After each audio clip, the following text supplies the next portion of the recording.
है, प्रदेश की भी मैं बात कर लूं और बड़ी जिम्मेदारी से आपको बता दूं, उत्तर प्रदेश जैसा प्रदेश जहां से मैं आता हूं, अभी वहां परसों बजट पेश हुआ तो एक डेफिसिट बजट होता था और आज की डेट में उत्तर प्रदेश हो, गोवा हो, सरप्लस बजट दिया है। ये ऐतिहासिक बात है। ऐसे ही हरियाणा में कुछ पुरानी सरकारें जिनको इतना ज्ञान नहीं था, कर्जा लेके हरियाणा पे डाला, लेकिन अब हमारे दो उद्देश्य है और इन दो उद्देश्यों को समझिएगा। पहली बात, इन द लॉन्ग रन ये जो डेफिसिट है, कर्जा है, डेट है, ये धीरे धीरे खत्म हो जाए और अपने आप में सेल्फ सफिशिएंट प्रदेश हरियाणा बने, एक जिसकी तरफ हम अग्रसर हैं। लेकिन दूसरा जो और महत्वपूर्ण है, कई बार ऐसी परिस्थितियां होती हैं किसी भी प्रदेश में कि जो उनकी जरूरतें हैं, मूलभूत जरूरतें हैं या विकास के लिए आवश्यक है, उनके बजट के अलावा उनको अनुदान और सपोर्ट केंद्र से मिले। हमने देखा है कि बिना भेदभाव किए, और यहां तो डबल इंजन की सरकार है, तो केंद्र की सरकार हरियाणा को हर वो मदद करती है जिससे कि प्रदेश की जो आवश्यक मूलभूत जरूरतें हैं वो पूरी हो। और मेरा ये मानना है कि प्रदेश की सरकार जैसे जैसे विकास की तरफ अग्रसर होगी, ये डेफिसिट कम हो जाएगा। और दूसरा, केंद्र की सरकार हमेशा हरियाणा के लिए है, सहयोग भी करेगी, अनुदान भी देगी और सुनिश्चित करेगी कि अपने पैरों पे हरियाणा आगे चले, नहीं दौड़े।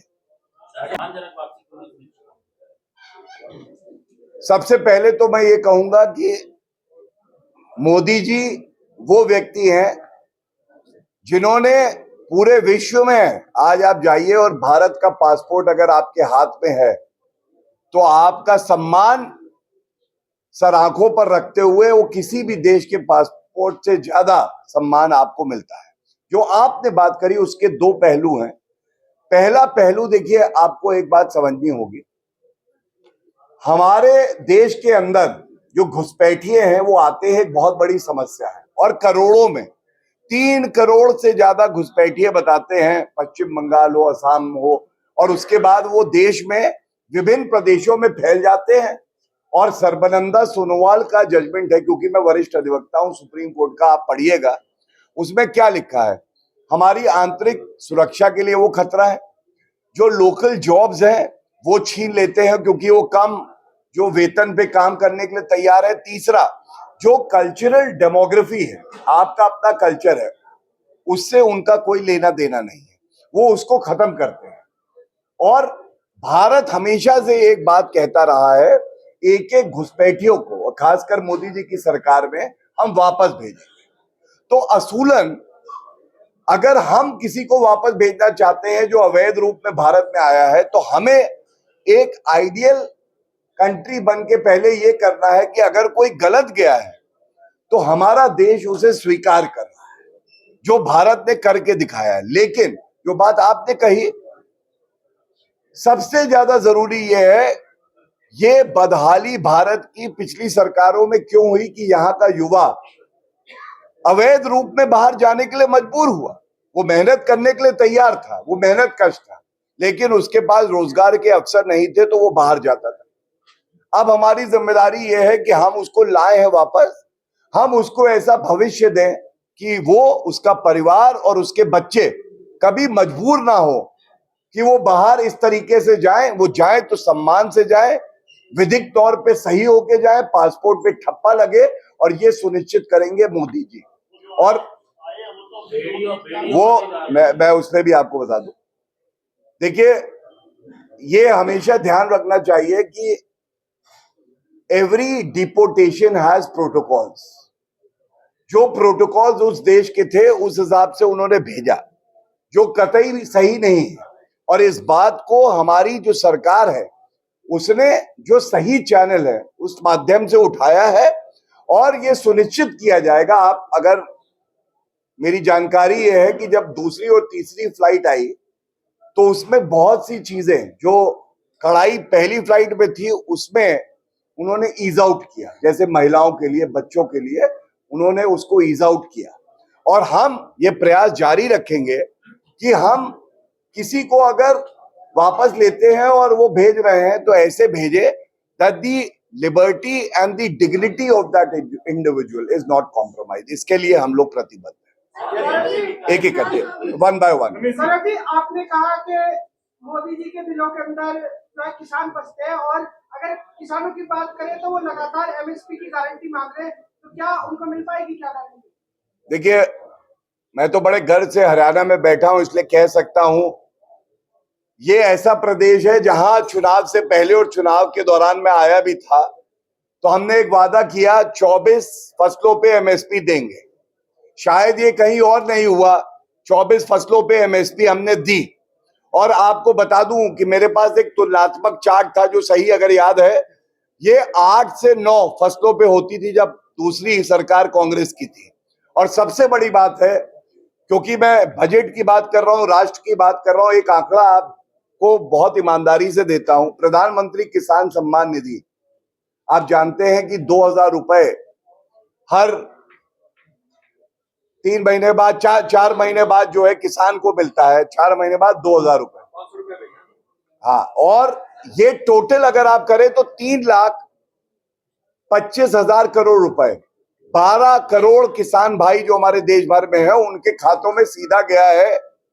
और यूपीए सरकार में 65,000 करोड़ रुपए उन्होंने कहा था कर्जा माफ करेंगे। ये बात है 2008-9 की, क्योंकि चुनाव सर पे था, और उस 65,000 करोड़ को माफ करने में भी एक घोटाला हो गया। सॉइल कार्ड देना हो और फसल बीमा योजना हो, तमाम ऐसी योजनाएं हैं कि करोड़ों करोड़ हमारे जो भाई बंधु हैं ये लाभान्वित होते हैं। और हरियाणा में क्योंकि डबल इंजन की सरकार है, केंद्र और प्रदेश दोनों ये सुनिश्चित करेगा कि उनका सम्मान हमेशा बढ़े। एक एक करके देखिए, पंजाब में मैं तो ये कहूंगा पंजाब की जनता भी चाहती है कि डबल इंजन की सरकार बने। और जिस तरह से हरियाणा आगे बढ़ रहा है, उत्तर प्रदेश आगे बढ़ रहा है, छत्तीसगढ़, मध्य प्रदेश, महाराष्ट्र, गोवा, उस तरह से पंजाब भी आगे बढ़े। और सर्वोच्च न्यायालय ने एक टिप्पणी करी थी, मैं आपको बता दूं, किसानों पे लाठीचार्ज किया तो भगवंत मान ने किया। और वहां पे जब किसान प्रदर्शन कर रहे हैं, आमरण अनशन कर रहे हैं, तो उनसे बात करने के लिए भी कोई नहीं था। सर्वोच्च न्यायालय ने फटकार लगाते हुए पंजाब सरकार से पूछा कि आप इनसे बातचीत भी क्यों नहीं करते।